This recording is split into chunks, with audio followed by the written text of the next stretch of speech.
आप सोच रहे होंगे कि ये सेंधा नमक बनता कैसे है। आइए, आज हम आपको बताते हैं कि नमक मुख्य कितने प्रकार होते हैं। एक होता है समुद्री नमक, दूसरा होता है सेंधा नमक, रॉक सॉल्ट। सेंधा नमक बनता नहीं है, पहले से ही बना बनाया है। पूरे उत्तर भारतीय उपमहाद्वीप में खनिज पत्थर के नमक को सेंधा नमक या सेंधव नमक, लाहौरी नमक आदि आदि नाम से जाना जाता है, जिसका मतलब है सिंध या सिंधु के इलाके से आया हुआ। वहां नमक के बड़े बड़े पहाड़ है, सुरंगें हैं, वहां से ये नमक आता है। मोटे मोटे टुकड़ों में होता है, आजकल पीसा हुआ भी आने लगा है। यह हृदय के लिए उत्तम, दीपन और पाचन में मदद रूप, त्रिदोष शामक, शीतवीर्य अर्थात ठंडी तासीर वाला, पचने में हल्का है, इससे पाचक रस बढ़ते हैं। तो अंत आप ये समुद्री नमक के चक्कर से बाहर निकले। काला नमक, सेंधा नमक प्रयोग करें, क्योंकि ये प्रकृति का बनाया है, ईश्वर का बनाया हुआ है। और सदैव याद रखे, इंसान जरूर शैतान हो सकता है, लेकिन भगवान कभी शैतान नहीं होता। भारत में 1930 से पहले कोई भी समुद्री नमक नहीं खाता था। विदेशी कंपनियां भारत में नमक के व्यापार में आजादी के पहले से उतरी हुई हैं। उनके कहने पर ही भारत के अंग्रेजी प्रशासन द्वारा भारत की भोली भली जनता को आयोडीन मिलाकर समुद्री नमक खिलाया जा रहा है। हुआ ये कि जब ग्लोबलाइजेशन के बाद बहुत सी विदेशी कंपनियों, अन्नपूर्णा, कैप्टन कुक ने नमक बेचना शुरू किया, तब ये सारा खेल शुरू हुआ। अब समझिए खेल क्या था। खेल ये था कि विदेशी कंपनियों को नमक बेचना है और बहुत मोटा लाभ कमाना है और लूटी मचानी है। तो पूरे भारत में एक नई बात फैलाई गई कि आयोडीन युक्त नमक खाओ, आयोडीन युक्त नमक खाओ। आप सबको आयोडीन की कमी हो गई है, ये सेहत के लिए बहुत अच्छा है, आदि आदि बातें पूरे देश में प्रायोजित ढंग से फैलाई गई। और जो नमक किसी जमाने में 2 से 3 रुपये किलो में बिकता था, उसकी जगह आयोडीन नमक के नाम पर सीधा भाव पहुंच गया 8 रुपये प्रति किलो, और आज तो 20 रुपये को भी पार कर गया है। दुनिया के 56 देशों ने अतिरिक्त आयोडीन युक्त नमक 40 साल पहले बैन कर दिया। अमेरिका में नहीं है, जर्मनी में नहीं है, फ्रांस में नहीं, डेनमार्क में नहीं। डेनमार्क की सरकार ने 1956 में आयोडीन युक्त नमक बैन कर दिया। क्यों? उनकी सरकार ने कहा, हमने में आयोडीन युक्त नमक खिलाया। 1956 तक अधिकांश लोग नपुंसक हो गए। जनसंख्या इतनी कम हो गई कि देश के खत्म होने का खतरा हो गया। उनके वैज्ञानिकों ने कहा कि आयोडीन युक्त नमक बंद करवाओ, तो उन्होंने बैन लगाया। और शुरू के दिनों में जब हमारे देश में ये आयोडीन का खेल शुरू हुआ, इस देश के बेशर्म नेताओं ने कानून बना दिया कि बिना आयोडीन युक्त नमक भारत में बिक नहीं सकता। वो कुछ समय पूर्व किसी ने कोर्ट में मुकदमा दाखिल किया और ये बैन हटाया गया। आज से कुछ वर्ष पहले कोई भी समुद्री नमक नहीं खाता था, सब सेंधा नमक ही खाते थे। सेंधा नमक के फायदे: सेंधा नमक के उपयोग से रक्तचाप और बहुत ही गंभीर बीमारियों पर नियंत्रण रहता है, क्योंकि ये अम्लीय नहीं, ये क्षारीय है, एल्कलाइन।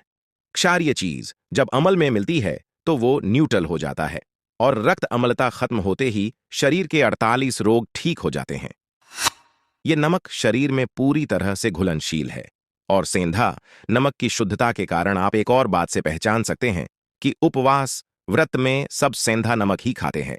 तो आप सोचिए, जो समुद्री नमक आपके उपवास को अपवित्र कर सकता है, वो आपके शरीर के लिए कैसे लाभकारी हो सकता है। सेंधा नमक शरीर में 57 पोषक तत्वों की कमी को पूरा करता है। इन पोषक तत्वों की कमी न पूरी होने के कारण ही लकवे, पैरालिसिस का अटैक आने का सबसे बड़ा जोखिम होता है।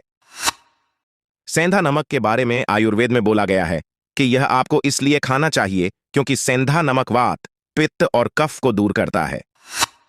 यह पाचन में सहायक होता है और साथ ही इसमें पोटेशियम और मैग्नीशियम पाया जाता है, जो हृदय के लिए लाभकारी होता है। यही नहीं, आयुर्वेदिक औषधियों में जैसे लवण भास्कर, पाचन चूर्ण आदि में भी प्रयोग किया जाता है। समुद्री नमक के भयंकर नुकसान: ये जो समुद्री नमक है, आयुर्वेद के अनुसार ये तो अपने आप में ही बहुत खतरनाक है, क्योंकि कंपनियां इसमें अतिरिक्त आयोडीन डाल रही है। अब आयोडीन भी 2 तरह का होता है, एक तो भगवान का बनाया हुआ जो पहले से नमक में होता है, दूसरा होता है इंडस्ट्रियल आयोडाइन। ये बहुत ही खतरनाक है। तो समुद्री नमक जो पहले से ही खतरनाक है, उसमें कंपनियां अतिरिक्त इंडस्ट्रियल आयोडाइन डाल को पूरे देश को बेच रही है, जिससे बहुत सी गंभीर बीमारियां हम लोगों को आ रही है। ये नमक मानव द्वारा फैक्ट्रियों में निर्मित है। आमतौर से उपयोग में लाए जाने वाले समुद्री नमक से उच्च रक्तचाप, हाई बीपी, डायबिटीज आदि गंभीर बीमारियों का भी कारण बनता है। इसका एक कारण यह है कि ये नमक अम्लीय एसिडिक होता है, जिससे रक्त अम्लता बढ़ती है और रक्त अम्लता बढ़ने से ये सब 48 रोग आते हैं। ये नमक पानी कभी पूरी तरह नहीं घुलता, हीरे डायमंड की तरह चमकता रहता है। इसी प्रकार शरीर के अंदर जाकर भी नहीं घुलता और अंत इसी प्रकार किडनी से भी नहीं निकल पाता और पत्थरी का भी कारण बनता है। ये नमक नपुंसकता और लकवा पैरालिसिस का बहुत बड़ा कारण है। समुद्री नमक से सिर्फ शरीर को 4 पोषक तत्व मिलते हैं और बीमारियां जरूर साथ में मिल जाती है। रिफाइंड नमक में 98% सोडियम क्लोराइड ही है। शरीर इसे विजातीय पदार्थ के रूप में रखता है। यह शरीर में घुलता नहीं है। इस नमक में आयोडीन को बनाए रखने के लिए tricalcium phosphate, magnesium carbonate, sodium aluminosilicate जैसे रसायन मिलाए जाते हैं, जो सीमेंट बनाने में भी इस्तेमाल होते हैं। विज्ञान के अनुसार यह रसायन शरीर में रक्त वाहिनियों को कड़ा बनाते हैं, जिससे ब्लैक्स बनने की संभावना और ऑक्सीजन जाने में परेशानी होती है। जोड़ों का दर्द और घड़ियां, प्रोस्टेट आदि होती है। आयोडीन नमक से पानी की जरूरत ज्यादा होती है। 1 ग्राम नमक अपने से 23 गुना अधिक पानी खींचता है। यह पानी कोशिकाओं के पानी को कम करता है। इसी कारण हमें प्यास ज्यादा लगती है। निवेदन: 5000 साल पुरानी आयुर्वेद चिकित्सा पद्धति में भी भोजन में सेंधा नमक के ही इस्तेमाल की सलाह दी गई है। भोजन में नमक व मसाले का प्रयोग भारत, नेपाल, चीन, बांग्लादेश और पाकिस्तान में अधिक होता है। आजकल बाजार में ज्यादातर समुद्री जल से तैयार नमक ही मिलता है, जबकि 1960 के दशक में देश में लाहौरी नमक मिलता था। यहां तक कि राशन की दुकानों पर भी इसी नमक का वितरण किया जाता था। स्वाद के साथ साथ स्वास्थ्य के लिए भी लाभकारी होता था। समुद्री नमक के बजाय सेंधा नमक का प्रयोग होना चाहिए। आप इस अतिरिक्त आयोडीन युक्त समुद्री नमक खाना छोड़िए और उसकी जगह सेंधा नमक खाइए। सिर्फ आयोडीन के चक्कर में समुद्री नमक खाना समझदारी नहीं है, क्योंकि जैसा हमने ऊपर बताया, आयोडीन हर नमक में होता है। सेंधा नमक में भी आयोडीन होता है, बस फर्क इतना है, इस सेंधा नमक में प्राकृतिक के द्वारा, भगवान द्वारा बनाया आयोडीन होता है।